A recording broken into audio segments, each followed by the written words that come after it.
We're the Madd Mutts. We're a band from Stouffville and Markham, and recently we just passed 300 subscribers on YouTube. So I want to thank all of you guys very much. This channel is a lot.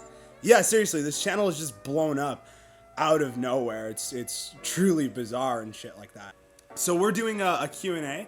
We got lots of questions from you guys, and I think let's just get right into these questions, man.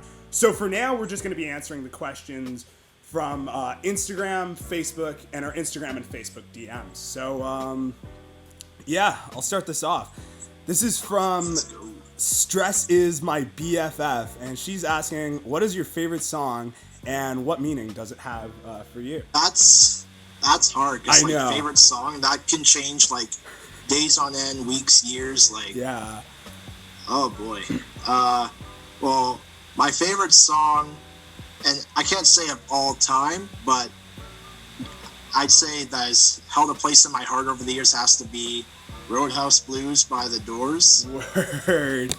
Meaning it has to me, like, I did not care for kids, classmates in my elementary. Like, they'd be listening to, I don't know, 1D, Skrillex, Bruno Mars. No diss on Bruno Mars. I actually dig Bruno Mars is pretty sick, yeah.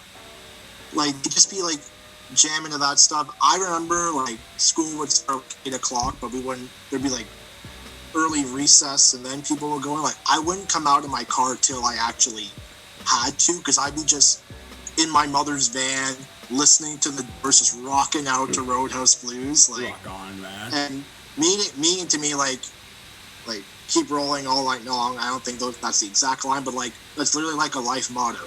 Yeah. Shit happens, and just keep rolling, just keep moving forward. Like, yeah, man. Roadhouse Blues, baby. It's awesome. Like, I'm not gonna lie, man. Like, I was gonna pick some really indie songs, like Alex G. I've been listening to a lot lately, especially a song called Pretend. That's really good. And I recommend the album Race. That's really good. But you know what, man? You've inspired me. You know what my favorite song, man, of all time is probably Riders on the Storm, man. Like, seriously. But what's it called? LA Woman. You just have that final track, Riders on the Storm, and just the whole thing is just so badass. I mean, Ray Manzarek's solos, but Ray Manzarek, oh, goddamn, God rest his soul, man. That guy is a fucking boss. But yeah, man. So I gotta go with Riders on the Storm. But there's so many awesome songs out there. That's just like probably the first thing off of my that comes head. to mind. Yeah. That's all right. Sweet. I'll read the next one. All right, sweet. This one was also from Instagram. Yeah. Apologize if I say the last name incorrectly. Joseph Gervais. Oh, Joseph Gervais. Actually, shout out. He's one of my friends. I've known him for like 4 years. A really sick dude. Actually, he's coming up, man. He's writing a hip hop album and shit, man. So that's gonna be really sweet. Yeah, man. Yeah. And he asks, who would say are some of your biggest musical inspirations? We're pointed towards your wall. We got the Rolling Stones and the Beatles, so obviously no, man, when it comes to rock music, it's the Beatles and the fucking Rolling Stones, man. Like, all the fucking way, man.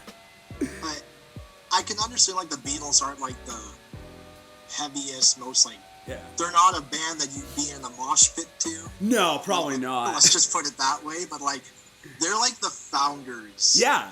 Of rock. Pretty much. Really yeah. I wouldn't even say just rock. They're the founders of, like, pretty much any kind of classic rock you listen to takes inspiration from the Beatles. They founded pretty much prog rock, like, on so many songs in the White Album and shit. Hell, you can even debate, this is debatable, it's really debatable who invented heavy metal, but Helter Skelter came out a full 2 years before Black Sabbath released their debut record and stuff. So that is some heavy shit, man. Like, Helter Skelter is like was probably the heaviest song like of its time. But who else are some of your inspirations and stuff, John? Well, you know me, definitely 3 Days Grace. Word, man, word. More, yes, 3 Days Grace as a band, but more specifically Adam Gontier. I've always stuck by his work, 3 Days Grace, his solo stuff, Saint Asonia, like, since I discovered him, like, every piece of music he's ever done has touched me in some way or another. That's it, man. Like, I can't lie. Like, I get really nostalgic when I hear what's it called? Animal I've Become. That is just so fucking good and shit, man. That is my freaking favorite 3 Days Grace song. Absolutely. All of them. We got another good one. This was a Facebook DM. Okay. From Mary Isabella. Where do you see your band? Where do you and your band see yourself in 5 years to come? Huh. That's that is a tough one, man. I mean, it'll be so much could happen in 5 years.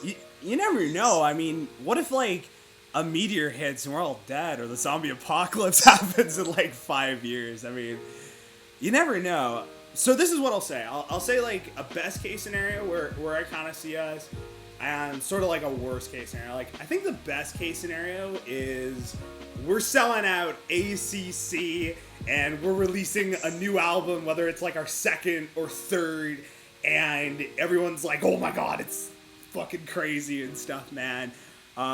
Is that in 5 years, you know, it's we make enough money from live shows and releasing albums that we don't have to worry about, you know, some expenses and some things and stuff. That's it. In a worst case scenario is we're still doing good in like 6 years, because me and John will be about 26 in about 6 years, or 5 years from now. So, you know, I feel like at that age you still have a lot of potential. You know, you never, you know, I really don't know where we're gonna be, and say we're maybe not making as much money. I still think in 5 years, me, John, and Wes, we just have this real connection with music that no matter what happens, we're pretty much always going to be making music with each other. So, yeah, that's what I kind of see for the next 5 years. Yeah, man. Like, it's hard to speculate. Like, I do not want to be a naysayer over here, but like 5 years, this pandemic can still be going on. God, I freaking hope.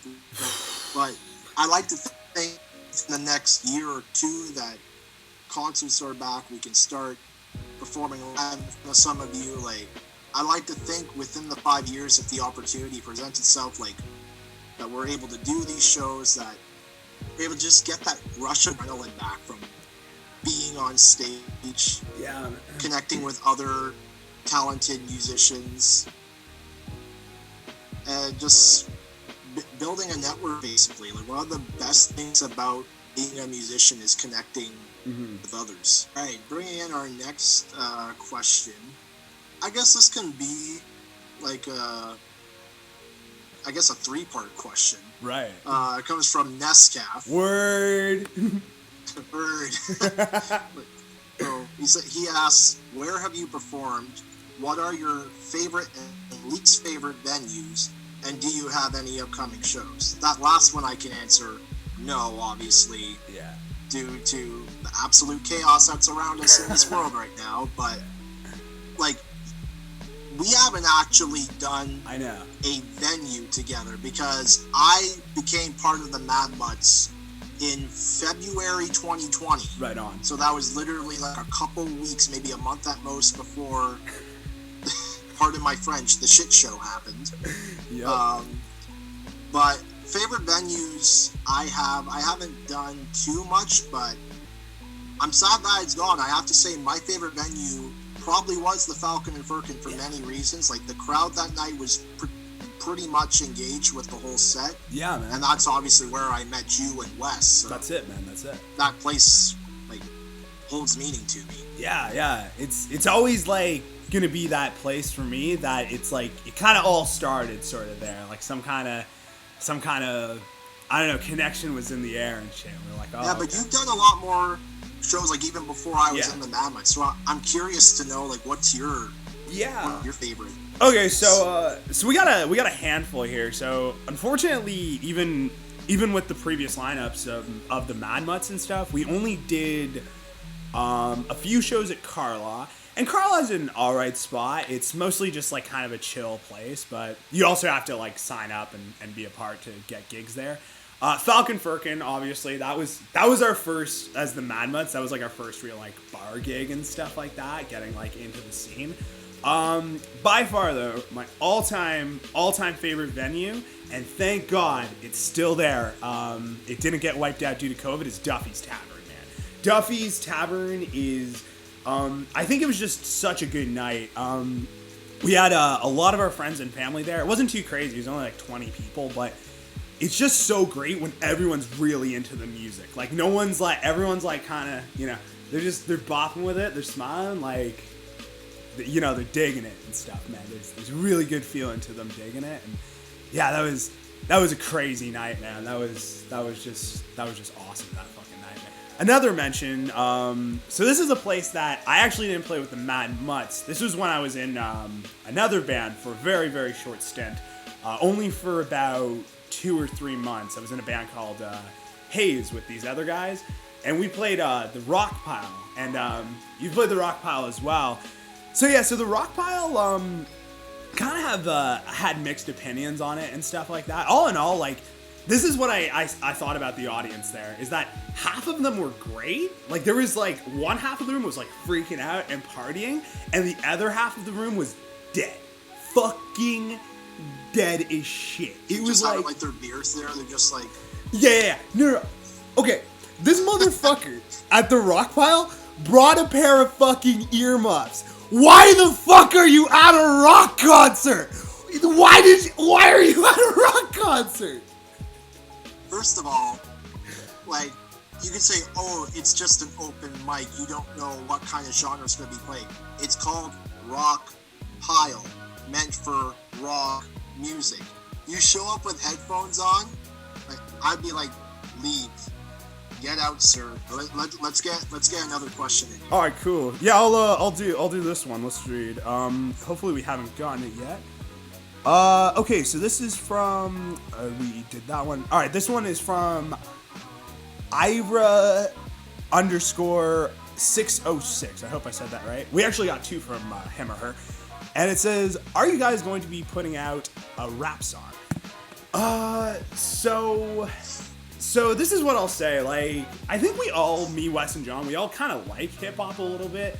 I've especially been listening to MF Doom, rest his soul, one of the greatest independent hip-hop artists ever.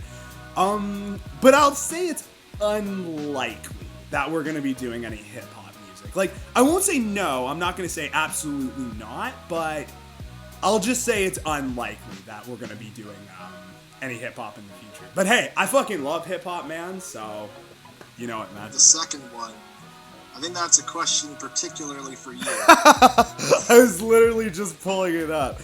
And the other one from Ira _606 asked Indica or sativa. And I don't think you smokages of the weedages, John, but I will say that I am an Indica man all the way, if you can read it in the screen. He's showing in the camera too, this guy. Indica all the way, my man. This is a pink kush. This is from what's it called, Vancouver, and they got some crazy shit over there in Vancouver. But yeah, man, I'm an Indica guy all the way, my man, all the way. Sativa just makes me feel too awake and stuff. It's like I get this awake feeling, and it makes me more anxious. When I'm smoking the ganj, man, I'm just calming down. This one, because it's so good. It's the best question of them all. All right, John? It's from my uncle yet again. It's the best one. When's the album out, man? Oh man. I know, man. It's. I'm giving a timeline. I like leaving people in suspense. Yeah. But, right now, I'm gonna say early 2022. Something like that. Something like. One thing I can definitely assure you guys, I'm hoping late 2021, late 2022. Our objective is I think to get it recorded by the end of the year, and then possibly release it by next year, or record it by the end of the year and release it towards the end of this year. But this is what I'm gonna say, Uncle G, Gazzy, is what I gotta say, is the album's gonna be out when it's ready, my man. And unfortunately, with this third, I was gonna say second, but a fucking third lockdown, in Ontario. We're unfortunately fucked right now. However, we could still jam outside. That's technically legal still, so. But recording, unfortunately, is going to be put off for at least another month. But I will tell you, it is going to be coming soon. But I will say, look forward to a new single, because we're working on a handful of singles, and one is very close to completion. It is like, I won't say the name of the track, but I'd say it's, you know what track I'm talking about, right, John? Oh, yeah. I think you know. I'd say we're about over 95% completed that song. Easily 95. Just some final mixes that we have to do. All the parts have been recorded, and yeah, look forward to that mysterious single that will come out soon. Right on, man. All right, well, fuck yeah, dude. That was our fucking Q&A, man. This went really well for a first, man. I'm really happy with this, man. Definitely, if you guys like this, we'll do a second one if we get some more questions. I don't know if it's going to top this first one, because there's some really ones that have to make us think about it. But yeah, if you guys like this, we'll definitely do a second Q&A. Yeah, totally. Yeah, just comment below and stuff like that. If you're watching this on Facebook, Instagram, YouTube, just leave your comments, and yeah, we'll do another Q&A as soon as we got enough questions from you guys and stuff.